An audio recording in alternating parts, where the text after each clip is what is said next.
Come, sit here next to me. I think we've met before, haven't we? My memory's a little hazy, but I'm certain I know your face. I think maybe it was in the vast space before time existed, when we lingered inside little specks of nothing that would become stars, that would become us. I remember knowing you, though I can't quite place your face. Your smile is familiar though, like I've rested in it, sipping on tea or bourbon while trading recipes for creation. Sit and give me a minute, and I'm sure it will come to me. It might have been just last year, maybe not at all. Maybe seekers like us recognize each other from the journeys we hold in our eyes, tattoo on our skin. Maybe I'm remembering the paths we've not yet walked and the questions we've yet to ask. But come, sit here next to me. Worship with me this morning. Seek next to me.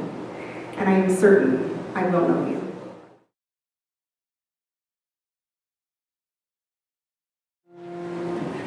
Gather here in the mystery of the hour. Gather here in one strong body. Gather here in the struggle and the power.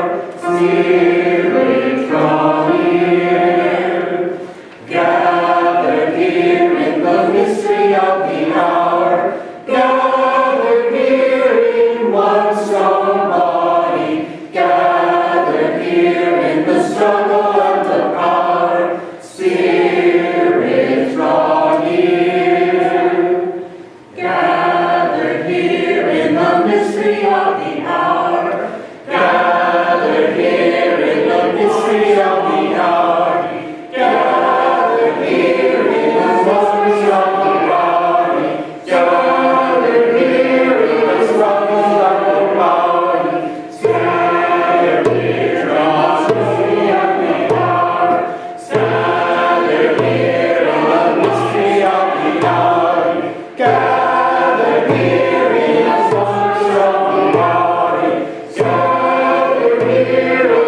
struggle of the body. Spirit, draw near. Gather here in the mystery of the hour. Gather here in the mystery of the body. Gather here in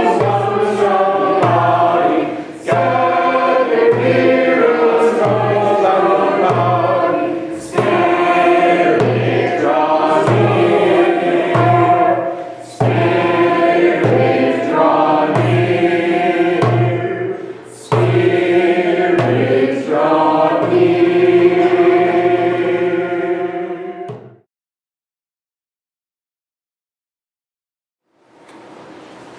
We light this chalice to honor the memory of those who have come before us, kindling flames of wisdom in dark times, willing to challenge orthodoxy even at great personal risk, giving us a legacy of freedom and a love of truth, a legacy that warms our hearts and lights our paths. Today, we've asked Simon to come light the chalice for us. So please join with us in saying the chalice lighting words which are printed in your order of service.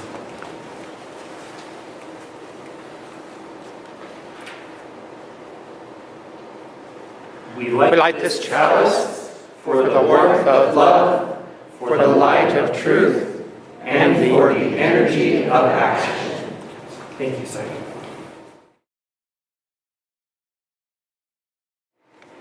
So this is called The Smell of Memories by Heath Houston.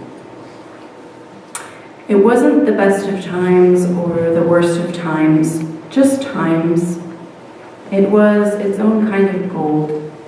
I didn't know to worry whether gold stayed or not, and I wouldn't have wanted to. We were able to exist in our moments, good or bad, because there would be more moments.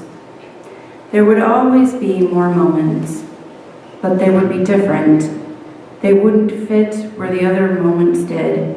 And so the other moments lay open, still, like graves uncovered, deep enough to lie in and wonder how and why we didn't couldn't see, wouldn't see. We made choices to turn present into past, our memories like spidering cracks through glass. We made moments that we can look back, but never touch again. And now, the somber moments cut. And now, the sanguine moments cut deeper. What have we done with our blind march? What have we done? Memories call to moments past, but memories can do nothing new.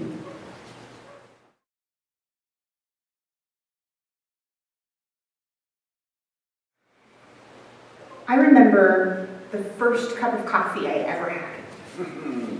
Kind of surprising, right? I was 10, and I was on a 4th grade class field trip. We were on a boat tour on the Moselle River in Germany, where I lived.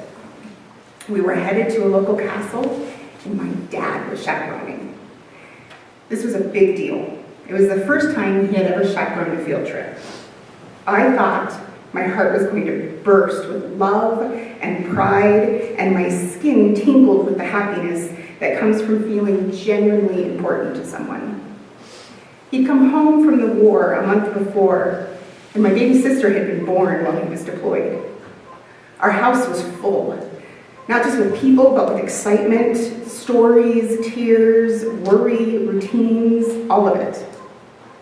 That morning on the boat, though, Daddy was just mine. We sat on the top deck of the boat, and he talked to me about the kind of grapes growing in the vineyards we passed, which I can't remember. He asked me about the books I was reading, and if I was helping Mama with the baby. When it started to drizzle, we went downstairs to the dining area, sat in a booth facing each other, my little legs swinging just above the floor, his planted firmly on it. Daddy ordered a cup of coffee, and in a heartbeat's time, I knew I needed one too. I wanted him to know I was grown up, and I wanted him to be as proud of me as I was of him. And in my 10-year-old brain, coffee was the way to do that. 2 coffees were delivered to the table, and I promptly reached for the cream and sugar packets. My dad popped my hand, and when I looked at him in shock, he nodded and said that if I was old enough to drink coffee, I was old enough to drink it properly.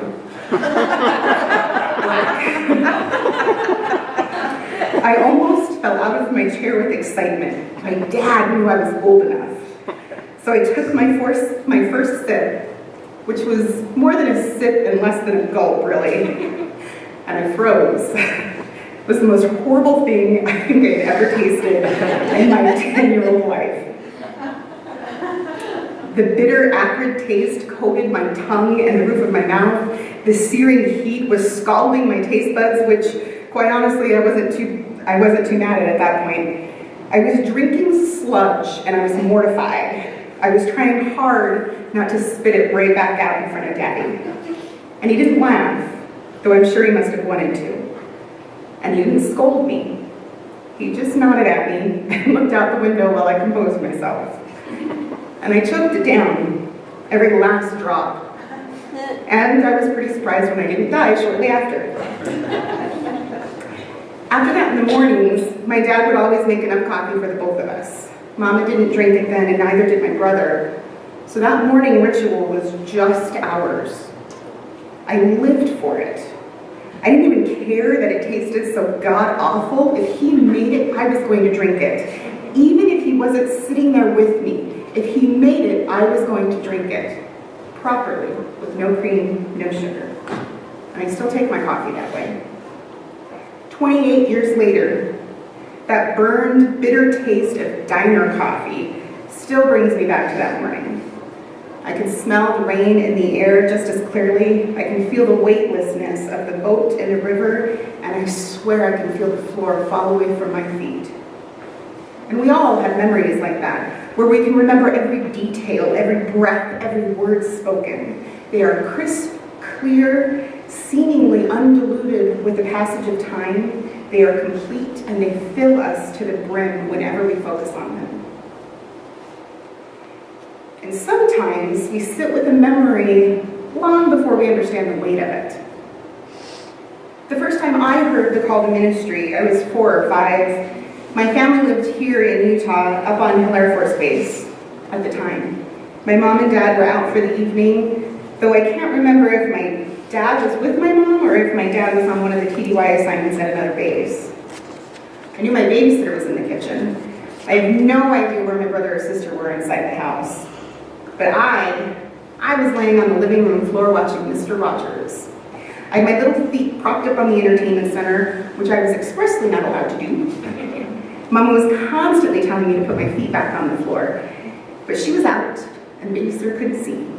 So there I was, blonde hair spilling across the floor, feet propped up, my little toes wiggling against the TV, and Mr. Rogers teaching me to be a kind person, while I was simultaneously breaking a house rule just because I could. And then it happened. I accidentally changed the channel with my toes. I was heartsick and scared. I didn't know how to change it back. And I was not going to go into the kitchen and ask that babysitter and get in trouble because I'm pretty sure the world would have been over. So I just had to sit and watch whatever I just turned on the TV. And it turns out it was an interview or a documentary or a segment. I'm not really sure now, but I know it was about Mother Teresa. I watched it all, and by the time the babysitter poked her head in to call me to the table for dinner, I knew what I was going to do with my life. I knew who I wanted to be when I grew up, and I was certain of it. This was my life's calling. I was going to be Mother Teresa. Now, keep in mind, I didn't want to be a nun. I had no idea what a nun was. I had no idea what Catholicism was. I only barely knew what church was at that point. I did not just want to help those in need. I wanted to be Mother Teresa. And I kept that dream to myself until I was in the 2nd grade. I didn't want to talk about it to anybody, and I can't remember why either. But I didn't. And I kept that secret safe inside my growing heart until the 2nd grade, when our class assignment was to write a couple sentences about what we wanted to do when we grew up. And I was so excited. I was going to tell somebody. I was going to declare it, make it real, and spill my secret out into the world. I was going to be Mother Teresa when I grew up. My teacher, bless her, let me know the job's already taken. She was gentle and kind, but failed to explain to my devastated self that I could be like her and help people. I could be a nun. I just couldn't have her person. All I heard, though, was that the job was taken, and I couldn't be Mother Teresa. I cried walking home from school that day. And I've told this story countless times, and I usually use it to illustrate what a weird kid I was and how difficult it must have been for my parents to figure out what exactly to do with me as a kid. It's only been in the last 10 years that I recognize this memory not just as an example of my childhood strangeness, but as a call to ministry. And it wasn't until today that I've been comfortable telling it as such. I've been holding tight to a memory that I wasn't entirely sure what to even do with. And that's like that for a lot of us, isn't it? So many memories to wade through. If we're lucky, our good memories outweigh the bad. If we're even luckier, the bad ones stay memories we access only when we want to, and we're not forced back into them when we sleep, or when something in our waking days makes us forget that it's just a memory and leads us to believe we're living it over and over. We have collective memories too, not quite shared because we may not have been together and we did not experience it the same, but collective nonetheless. Most of us in this room can remember and tell you exactly what our day looked like September 11th, 2001. Or what their night was like November 4th, 2008, when Barack Obama won the election and became the first Black president of the United States.